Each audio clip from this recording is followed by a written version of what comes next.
Hello, everybody. My name is Mark, and welcome to this week's Menlo Midweek podcast. We have Phil on as we are kicking off our Hope for Everyone series and campaign. Man, it was a great weekend, and big shout out to those in San Mateo as I got to hang out with you this past weekend. Y'all are just so fun and welcoming.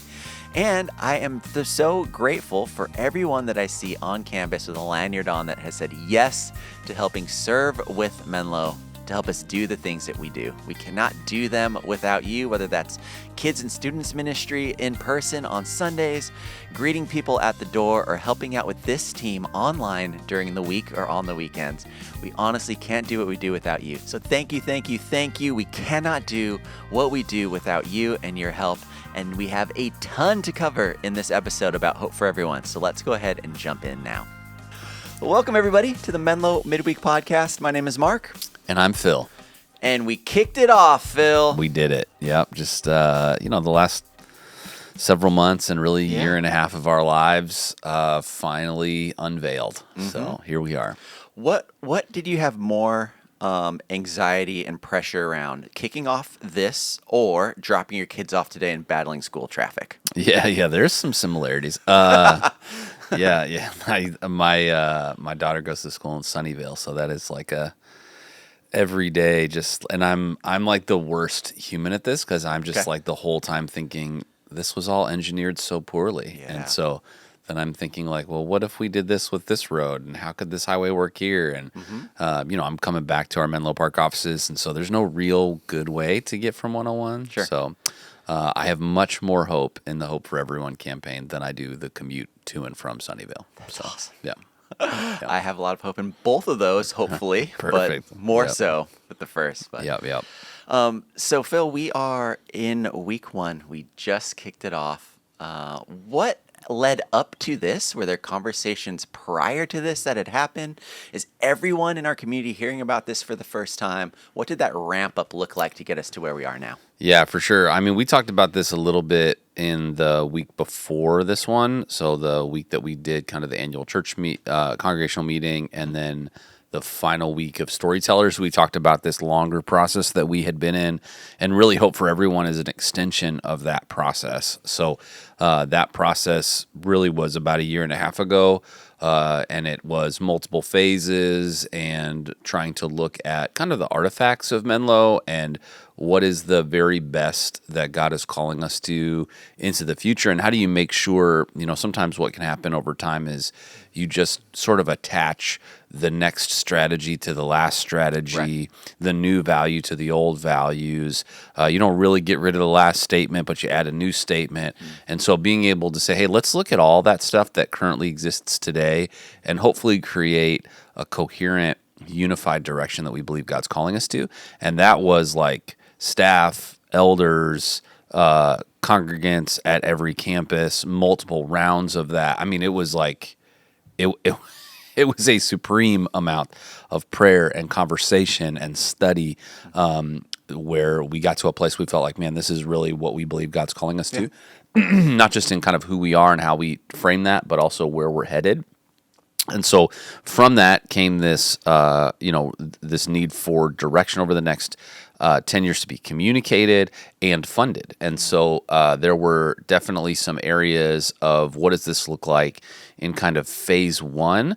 I talked about this last weekend that we feel God's calling us to share the gospel to reach 3% of the Bay Area, 250,000 people with the gospel in the next 10 years, which is, one of those like, they call them BHAGs, like it's a really big goal. And yet the level of influence that people who call Menlo Church home have today is a big goal, but honestly, it's not impossible. And we want to do it in partnership with the broader church around the Bay Area through church planting and church network and healthy campuses and hubs of hope as community partners.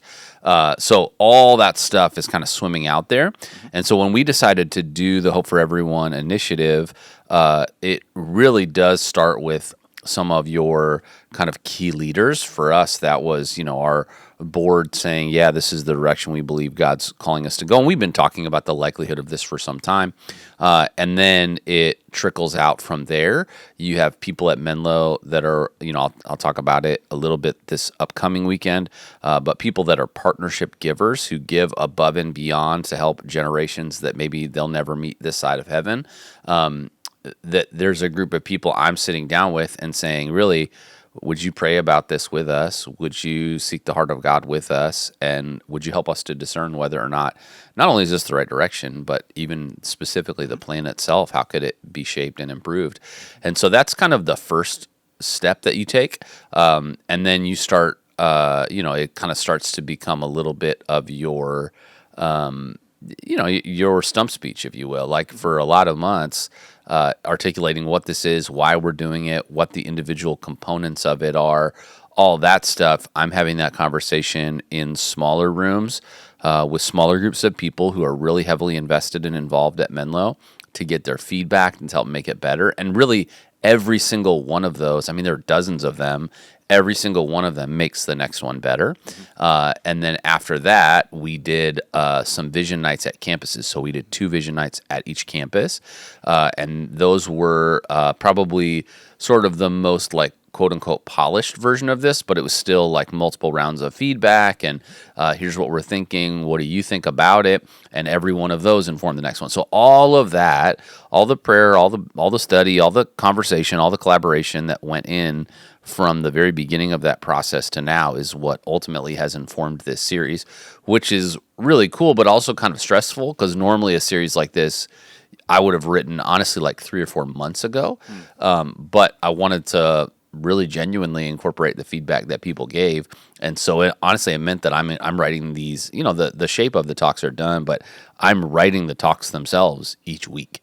And so that, it's a little stressful, but that it is really fun that there was a group of people at Menlo. I mean, legitimately, hundreds, if not more than 1,000, who already knew about this, had already been involved in the conversation, had been praying with us before we ever talked to the rest of our community about it. I love that there's, like a trickle out of this to where a lot of people are already praying for and already thinking about where we're headed with this, even before it gets started. And so I'd love for you, Phil, to share a story or something that came, maybe a conversation that you had leading up to this. Maybe it was a vision night, maybe it was a roundtable dinner, or maybe it was just someone passing you in the hallways. What's something that comes to mind of something that you'd like to share with us about? Yeah, I mean, I think there's a couple that come to mind. The $30 million that in this campaign is really dedicated in large part to help secure permanent locations for San Mateo and Mountain View is like, I kind of knew that when I walked into San Mateo and Mountain View rooms and talked about this, that they would be excited about it. Yeah. They have unique pain points because of their current campuses and the lack of ability to invigorate them right now. Or like just because of, pain point. Like, I mean, right now San Mateo is outgrowing its space, so trying to figure out how to navigate that. But I think the stuff that was really uniquely encouraging to me was the vision nights at Menlo Park and Saratoga. 2 places that, that they would receive resources to improve their campuses significantly. But I think their heart, because for Menlo Park, I think Menlo Park just has in its bones as a campus this idea that we have a pioneer mentality to make a difference and build things for people who aren't here yet. And multi-site was really born out of that pioneering spirit at Menlo Park. And so it was so quick to hear people tell stories of the times that God had asked them to take a step up in their personal involvement and their engagement and in their financial commitment, and just the way that God had blessed them personally as a result of that, the way their faith grew, the way that God used that to help them be a part of something that was bigger than they would have been otherwise. That was really cool. I mean, it was there were people that were standing up and they're like, "Hey, tell other campuses this is worth the investment. Yeah, you won't see it all of it, but it's totally worth it. Let's be about the kingdom." And I'm like, "Wait, do you want to just get up here and do this?" So that was really fun. It was, I mean, yeah, that room was like the warmest room in terms of excitement of maybe any room. And then Saratoga, similarly, a campus that has a permanent site, and we've made the most improvements most recently too. We told them when we made those changes, hey, we're really making some of these changes sort of with other campuses in mind. Right. And so if some of this stuff works here, we would be looking to export it to other campuses. And a lot of the improvements that we would be talking about doing to other campuses, they started at Saratoga, actually. Even now, like if you walk up to normal size looking iPads and you check in and it feels way normal, that started at Saratoga. They like built that concept and then we've exported it. And they did the same kinds of stuff with hospitality and kids and student environments, and actually even in their auditorium.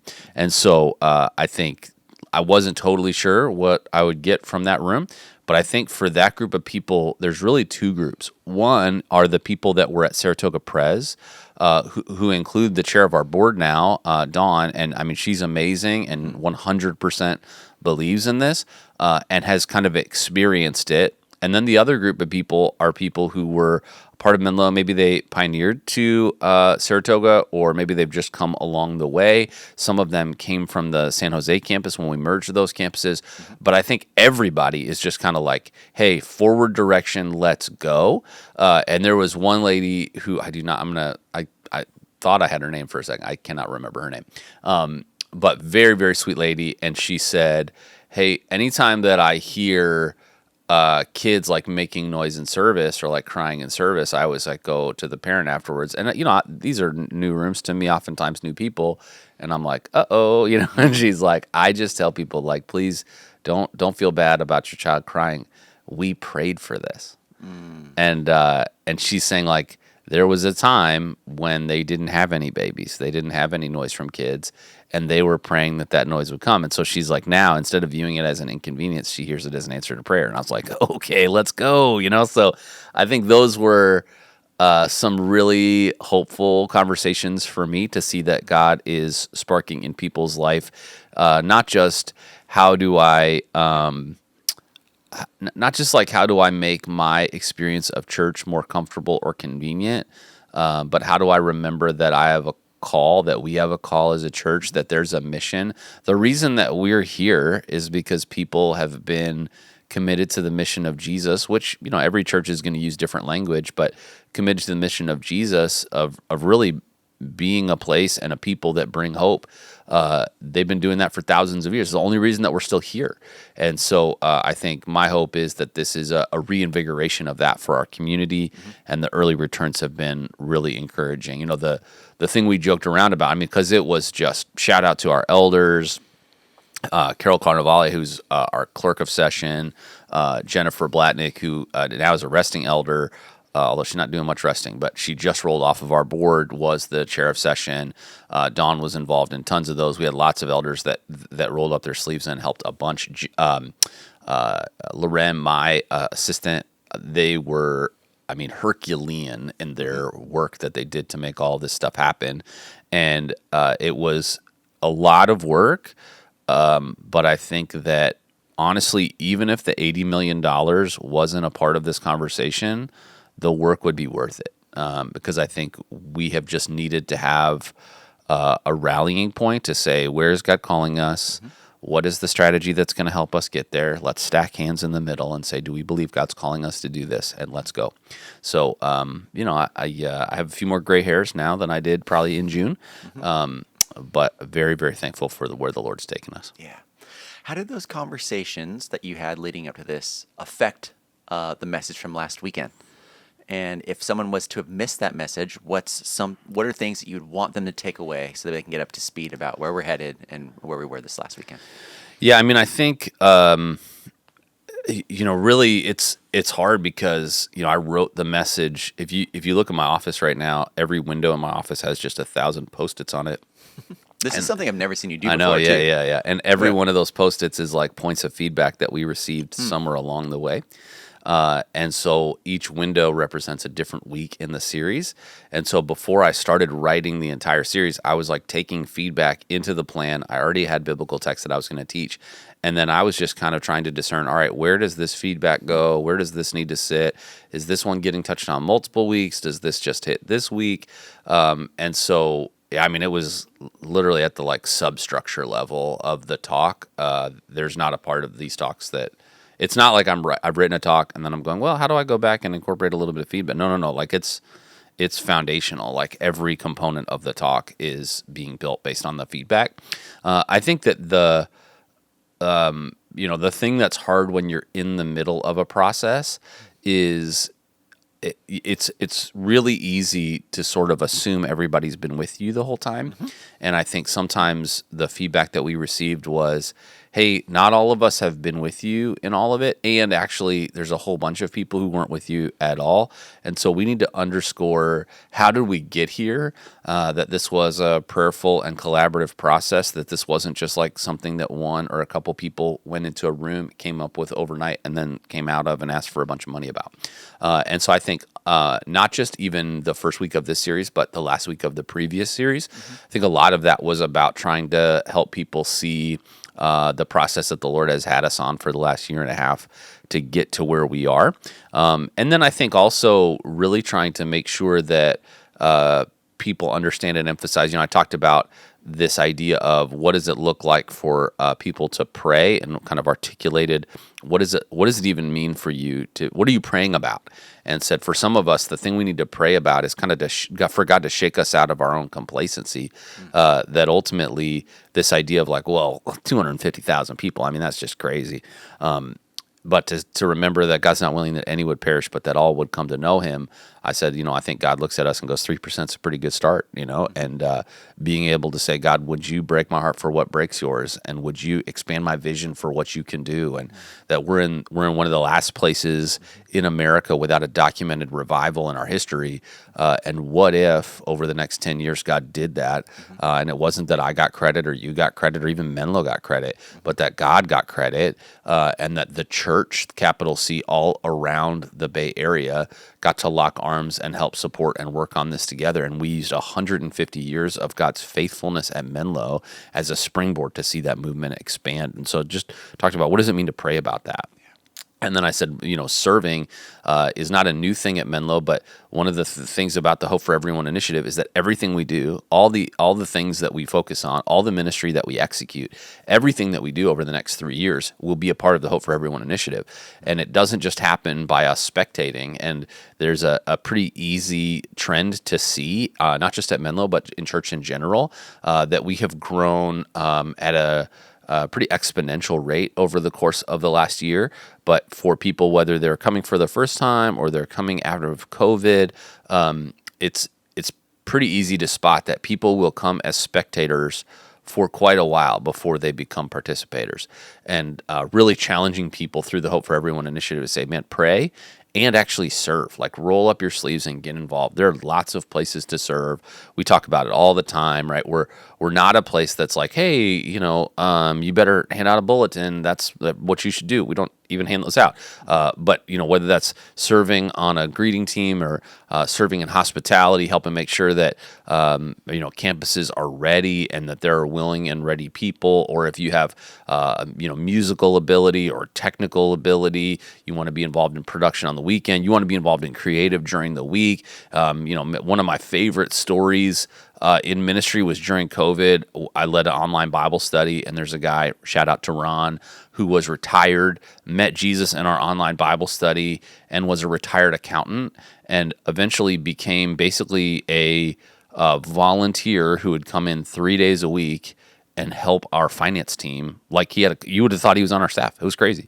And so I think wherever it is that God has gifted you, we want to help you find it, and we want to help you find a place to serve. So we said pray, serve, and then really third was give and really commit financially to what God may be calling you to do. We'll talk about that more this weekend. But I just talked about how easy it is for this to be kind of the quarantined part of our faith is like this is the one that God gets last. But actually, what we'll talk about this upcoming weekend is that wherever our treasure is, that's where our heart actually is. There's connective tissue. Wherever I put my money, my heart's going to go there. We think it's the other way, but it's not. And if you're like, where did you get that idea? Jesus. And so, and then we talked about that we're going to have these kind of conversations over the next several weeks, and then it'll culminate on Commitment Weekend on Sunday, October 13th, where we'll, at all of our campuses, just say, hey, God, I'm in. I'm in to pray for what you're doing here. I'm in to serve for what you're doing here. I'm in to commit financially to what you're calling us to do. And so we spent a little bit of time in the first parable and talked a little bit about kind of the ease with which the religious people drifted from their mission and the callback that Jesus started. We'll keep taking those parables over the next couple of weeks, but the first one was about a shepherd who lost his sheep, leaving the 99 and going after the one, finding the one with just like this beautiful picture of care. And I just think down to a shepherd, not mad, not beating his sheep, but just getting down and like, if you've ever seen a sheep, like pulling the thistles and thorns and like the stuff out of the coat of the sheep, just like with great care, thoughtfulness, and kindness, and then picking up the sheep and putting it on his shoulders, right? Not trying to like direct the sheep back. Like, you're not getting lost. I'm going to make sure you get back where you go. And then not putting this thing down and be like, oh gosh, but then going, no, like he had a party. He rejoiced with his friends. And then I made this point that I wonder in times like this where Jesus' eyes are in these interactions. But I don't know, but I think Jesus' eyes at that moment locked onto the eyes of the religious leaders and just said, hey, there's more joy in heaven over one sinner who repents than over 99 righteous persons who need no repentance. And I put need no repentance in quotes because we all need repentance.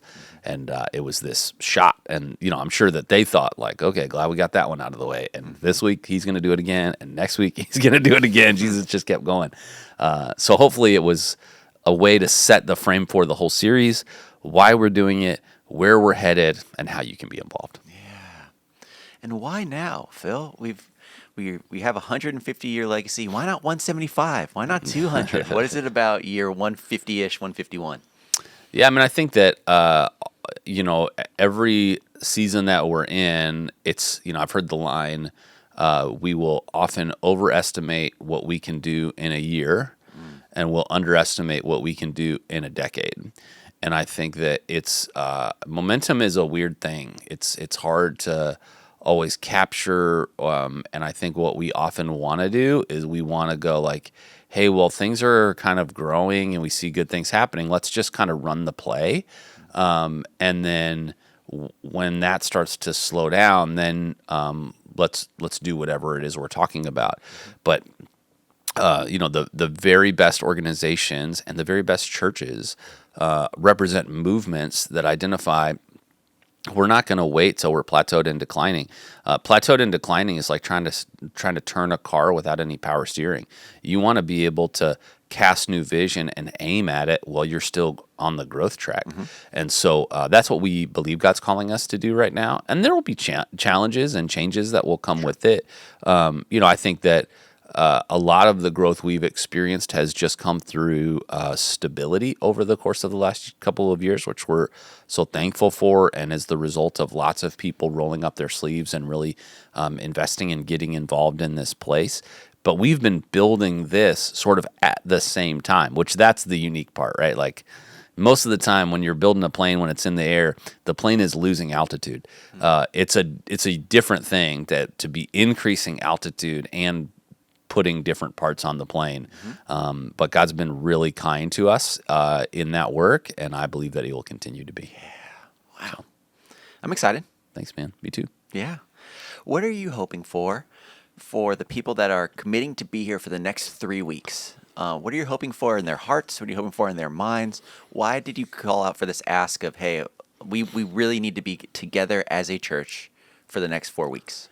Yeah, well, I think that most of the time, the average participation rate for a person that goes to church in America right now, like they go, I'm in, like I'm a church person. I love church. I believe in this community. I'm making this part of my habit, is 1.4 times a month.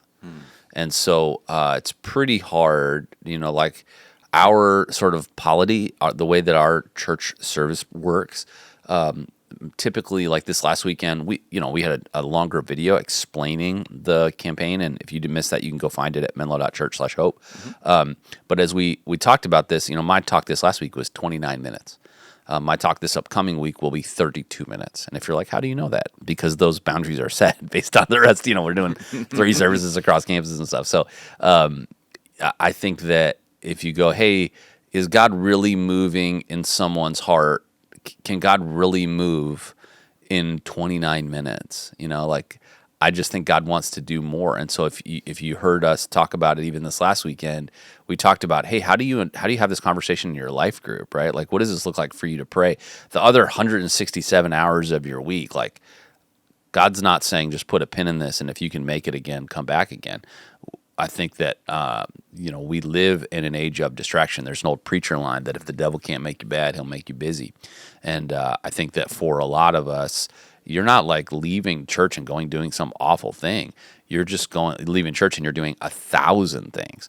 And the idea of like God's got this kind of still small voice that he wants to say something to you, but he's not going to shout typically. And honestly, most of the time in my life when God shouts, it's through pain. And so I don't want God shouting. Like I want to slow down. I want to listen.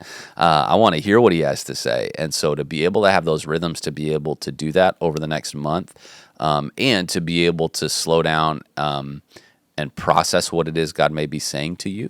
And then I think that the talks themselves and what we're going to lean into around this kind of reinvigorated heart to be bringers of hope everywhere that we live, work, learn, and play, to be able to believe that hope is for everyone. The people that we've written off, the people that we've discarded, the people that we've assumed are too far. I love watching people's heart be reawakened to that. It's been really interesting.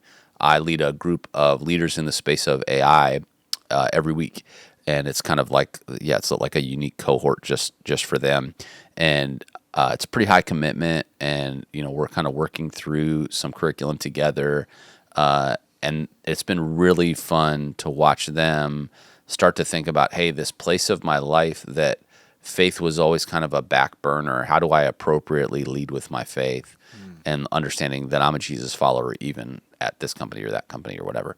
And it's really interesting to see the way that when we redirect our heart, when we redirect our thoughts, the way God will often open doors and set up conversations that we didn't even know were waiting to be had. And I mean, even as recently as this weekend for somebody. So super thankful for that. And I would just love to see God do that with more and more people at Menlo. You've probably heard me say the phrase before that unfortunately it isn't true all the time, but what's supposed to be true is that the closer we get to God, the closer we get to the heart of God.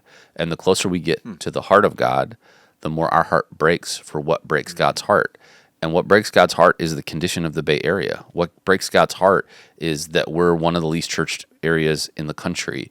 It breaks God's heart, not because he doesn't love the people in the Bay Area, but because he does, because he died to provide a way back for them. And I think, unfortunately, what can happen is we spend so much time in church that our spheres and people become church people. And then we have like work people, and there's this disintegration of, well, around church people, I'll be my church self, but around unchurched people, it's fine, like they're too far gone. And understand, no, like God wants you to be a thoughtful witness in every place that you live, work, learn, and play. And how do we help maybe reactivate that passion for people? That reminds me of a story of when I was visiting some family, not in the Bay Area, and we went to a church up there. It was really fun, cool. It's always fun as a pastor to go sit in at another church, because it's like, okay, one part of it is how can I pick this apart, Sure. And the other part of it is how can I be present and sit in it. And they were going through a study on the Book of Corinthians, and we're talking about the state of that area and how similarly it'd be similar to modern day San Francisco, just taking shots. Yeah. And so afterwards, we're new. We're friendly, fun. They come up, hey, how you doing? Where are you guys visiting from? So that place that you were just talking about. You're just dunking on me your whole sermon. And we just thought about, and chat a little bit about the necessity for the Bay Area to come back to Jesus. Yep. And the hope that people, need here, because people are hoping in things, whether that's startup and tech, whether that's finding, a family, whether that's getting their kids the best education. But what does real hope look like, and what does true hope look like? Yeah, and so, yeah. What are some of the questions that you've gotten, Phil, around all this? I'm sure that you've had many conversations with many questions that you're like, I think other people might be asking this. Yeah, I mean, I think there are some of the elephant in the room conversations, right? I think on two ends of the spectrum, I get the question of like, if you can believe it, hey, is 80 million enough? Because they know the cost, especially of real estate. And then, on the other side, you get like, holy smokes, $80 million is crazy, especially if there's not an understanding of what a one fund campaign is. What is a one fund campaign? So one fund campaign, typically the way that capital campaigns have been kind of identified is that you have your normal giving, and then you have what's called kind of above and beyond. So here at Menlo, Lord willing, God would bring $15 million a year in our normal budget through God's people at Menlo. And so over the course of 3 years, that's $45 million. Right. The way a lot of times a capital campaign would work is to say, hey, everybody, we need an extra $35 million over the course of the next 3 years. Would you help us raise an extra $35 million? I've done campaigns like that before. Okay. You do lots of the same things, but I think one of the things that really gets undercut is the value of what you're doing all the time. That like the capital campaign can feel like this other thing from the core ministry and mission that you're pursuing. Got it. And so there's a couple reasons to do a one fund. One fund takes all of that and says every dollar that comes in at Menlo, both the dollars we, Lord willing, had prepared for in the $45 million, as well as the additional dollars we're asking for in the $35 million, totaling $80 million. So we're recognizing $35 million of unplanned future income. And so one is so that people would understand this idea of hope for everyone. It touches everything we do. So we're not going to say, hey, when you come in, some of you are giving to like keep the lights on, and some of you are giving for this cool future initiative. No. Like this initiative is everything we're doing. So I think especially in a more unchurched community, to just help people understand, to simplify that, the way that we talk about it, it's pretty easy in an above and beyond capital campaign actually to stop talking about it, because if you get the commitments, you're kind of like, well, those people are just going to honor the commitment they've made, and we're just going to go back to business as usual. We don't want this to be a business as usual 3 years. We want to be able to articulate the way that these resources, this investment, the prayer, and the service of people are really helping pull us forward. The other thing that I think just is a important discipleship thing is that for a lot of people who have never given before, I'm going to talk a lot about this weekend. They're missing a blessing that God wants to place on their life. Like there's lots of manipulation that's been done around how do we talk to people about money and giving, and we want to address that. But I think the way that churches like Menlo have avoided it is we've just avoided the conversation entirely. It's just like, oh, we're just in polite company. We won't talk about it. But actually, the scriptures are very clear that it's more blessed to give than to receive. That wherever my treasure, that's where my heart really is. That those who sow little reap little. That like it's very connected to the way we think about money is not the root of all evil, but the love of money is the root of all kinds of evil, right? Like, how do we understand and think about the way we use our financial resources? And when people say yes to an above and beyond capital campaign, they say, hey, I'll help with that extra. At the end of that capital campaign, they go, well, this other part you already had before the campaign started. So at the end of this campaign, I'm going to stop giving because you already had this. Whereas from a discipleship perspective, if you understand, every dollar that I give is going to everything that we're doing over the next 3 years. Well, at the end of the 3 years, the percentages statistically are much higher of people that understand and have connected financial generosity to their ongoing discipleship of Jesus. And for us, that's what we're trying to do. We're trying to help people become discipled in Jesus. So that's what a one fund campaign is. So it's not just an above and beyond thing. It includes all the resources we would anticipate over 3 years and the above and beyond. So $80 million includes both 45 of pre-planned, 35 of new spend. And the reason that we're doing it is really the discipleship of God's people. Yeah. Wow. There's a point in your message too, where you asked how many people have been a part of something like this before, and how many of you had a not so great experience with it. Yeah. I remember as a kid, growing up in a church where we did an initiative similar to this, where we were going to build a gym with a basketball court in our parking lot. I remember like taking money out of the little piggy bank that I had at the time because I wanted to play basketball, and it never happened. Dude, I'm sorry. Yeah. So how are we going to? Oh, that breaks my heart, bro. You know? Oh, it makes me sad too. That like, yeah. I mean, I shared. I had a similar experience. Really? You know, and Yeah. I think that the stewardship of the way we use God's resources is really important. When I was in Colorado, we had a similar situation. It wasn't a basketball court, but we had raised money for a parking lot twice when I got there. And had like through life circumstances and all that stuff, they just never put in the parking lot. They built the parking lot for about half the size it needed to be for our auditorium. And every time that financial constraint came up, they would just spend the money that they had saved for the parking lot. Yeah. And so we did a capital campaign. It had a bunch of different things in it, and one of them was the parking lot. And I just said, hey, I'm going to go have this conversation with people, but for the love of all things holy, like we cannot spend this money on other stuff besides parking.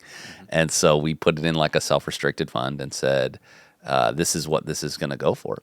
And one of like my happiest emails ever, I still get their emails, just as like a, email blast like we have at Menlo. And one of my favorite emails ever. They're doing great. They have a new pastor who's doing great. And earlier this year, they were like, oh man, we're really hitting that ceiling of where we need more parking again. And so there's like a, time for parking video in this thing. And I'm like, oh no, what has happened? And so I click and they're like, hey, here's what we have to do, whatever. And they're like, just so you know, like we're not asking for money. We already have all the money from the last time that we saved for it. So thank you so much. And I was like, oh, thank God, thank God. So I take this very seriously, very, very seriously. And I think at Menlo, we have the best financial controls of any church I've ever seen.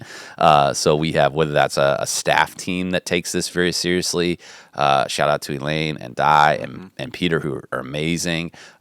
We have some incredible minds and hearts on our session that serve as a separate subcommittee to help oversee finance and administration for Menlo. And then we have a third-party audit every year. So there's nothing that's like going to get by. Like we're going to be accountable to the commitments that we're making. We have internal controls beyond that. And so, the dollars that we're talking about, the ministry budget is already approved for the year.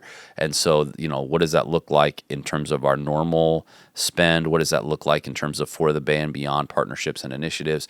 And then really this new kind of $30 million fund for campus improvements and the opportunity to secure permanent locations. That fund is not going to get used for other stuff. That's what it's going to get used for. And I think that candidly, the like not enough side of the conversation is true. Like if we have to find a way to go buy dirt and build buildings for Mountain View and San Mateo out of those dollars and improve Menlo Park and Saratoga, we will not be able to do it.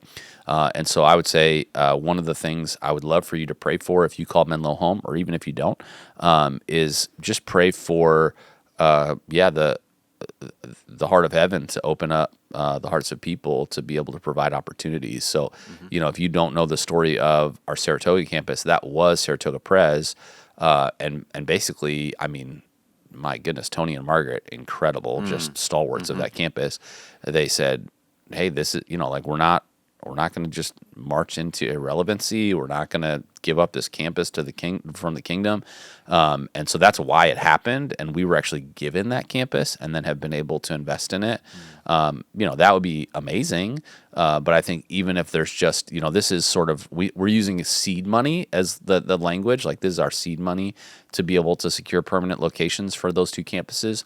I would say biblically, it's kind of like a fleece before the Lord to say, Lord, we can't have these conversations without any financial resources. So we're going to ask for the financial resources that what data science tells us at Menlo this is a responsible ask. It's a stretch, but it's a responsible ask.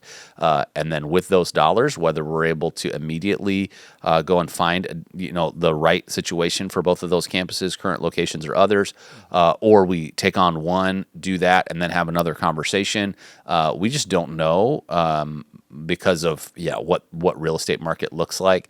I do think there is an urgency in the sense that if we have to go into the market, the Bay Area is not cheap by any stretch. It is probably the least expensive right now from a commercial real estate perspective than it will maybe ever be in our lifetime. And so if there was an opportunity, it may come right now. So I don't know all the different things we'll be able to do, but we will work backwards from the financial resources that God provides through his people, rather than saying, like, here's the predetermined things that we're definitely going to do. Who cares if we can afford it or not? Great. Well, any other questions, Phil, that you want to double click on, or any thoughts from you that you want to give some more space to? I think, if you're wondering, this is one of the things I like about the podcast is that you're not, I'm not like making eye contact with you and you don't think like, is he judging me? But I just know this because it's in my own heart too, which is just like, isn't what we have good enough? Like, we're paying rent in San Mateo and Mountain View, but it's fine, the bathrooms are really rough in a couple of our campuses, but do we really need that? Yeah, like kids ministry stuff's tired, but like my kids are through it. Student ministry is kind of rough, but do they even notice? And I really respect and appreciate those questions. I think my feedback is like, we don't need any of this. We don't need any of this. We don't need better bathrooms. We don't need better audio video lighting. We don't need better hospitality spaces. We don't need better kids environments. We don't need permanent locations for San Mateo and Mountain View. We don't. The 3% does. And if every one of our campuses is going to endear itself to the community around it, we can't just think through the lens of like, what's good enough for us who know Jesus, love Jesus, and call Menlo home. Like, of course, Menlo is amazing for us. We're so thankful. What people at Menlo have done for 150 years is regularly thought about the people who aren't here yet. And so I think being able to lean in and say, okay, God, what is it that the people who aren't here yet need? And what do those investments look like? That's the kind of, and is a better kids environment going to save a kid? No. But I don't want our buildings to be barriers. And right now, I think our buildings can become barriers. I also think that right now, when you invite someone to come to Menlo, if they go to a different campus than you, you may be very surprised by the experience that they have, because it may feel so different because of some of these facility constraints that we have. And so we just want to have a greater, more equitable experience across all of Menlo, not just to make it better for people who call Menlo home, although it will, but really that when you invite someone, you go, I know you're going to have a great experience. I know that the building's not going to be a barrier. And I know that in Mountain View and in San Mateo, we're investing in those communities for decade after decade after decade after decade. I mean, the really sad story for us with our San Jose location was one of the major reasons that when we were looking at those two campuses between Saratoga and San Jose, they were both running about the same number. One of the reasons that we merged to Saratoga was because we were told by the person who owned the San Jose campus, you will not be in this campus all the way through your lease because it's going to get torn down to build housing, which is what's happening right now. And so, we don't have any imminent threats or concerns with Mountain View and San Mateo, but that's always a possibility. And I would say, man, I would so much rather be having this conversation now, proactively and thoughtfully, where we can have the best conversation, right? The best, First Pres that hosts us in Mountain View, really our Mountain View campus is an expression of their heart for ministry in the Bay Area. Their willingness to do this wild thing, 15 years ago now, and try us on and let us use their campus to partner in ministry has been such a gift. And I want to be able to have this conversation from a place of kindness and what makes sense and how do we work on this together, and not a place of desperation where we wait till our backs are against a wall and we have no options. And so, I would just say, if the question you're asking is, do I really need this? Do we really need this? I would say the answer is no. But I think that without vision, people perish. Like, we'll just flounder, right? That's what happens with organizations and churches. Like, we just lose a forward-looking vision. And so to be able to say, we really believe that God is calling us to be a part of initiating the first revival in the Bay Area in history, and it's going to take us shaking ourselves out of complacency, not just asking the question, what do I want? But asking the question, what do my neighbors, my coworkers, my colleagues, my classmates, my teammates, what did they need to confound their experience of church, for our campuses to endear ourselves to the communities around them, and to be able to hopefully, winsomely and thoughtfully communicate who Jesus is to a culture that doesn't know yet. Yeah. Well, thank you, Phil. Of course. Yeah, excited for this weekend. Excited for weekends, It's going to be fun. I'll be praying for you as you prep your message. Thanks, man. And at any point, if anyone needs to chat through this, you could text our team, 650-600-0402. All of what we talked about here is at menlo.church/hope. And if you're on campus anytime between now and the next 3 or probably more weekends, we have high-level overview material that you could take. We have frequently asked questions. We have a breakdown of the 3-year strategic initiative. And we have commitment cards that we'll be passing out as well. So excited to see everyone, hopefully, for the next 3 weeks as we go through this. And anything else, Phil? That's it, man. Looking forward to it. Thanks so much for listening to this and continuing to pray through this process. I think, asking God to show up, in my experience, he always does. Yes. Awesome. Well, have a great week, everybody. We'll see you soon. See ya.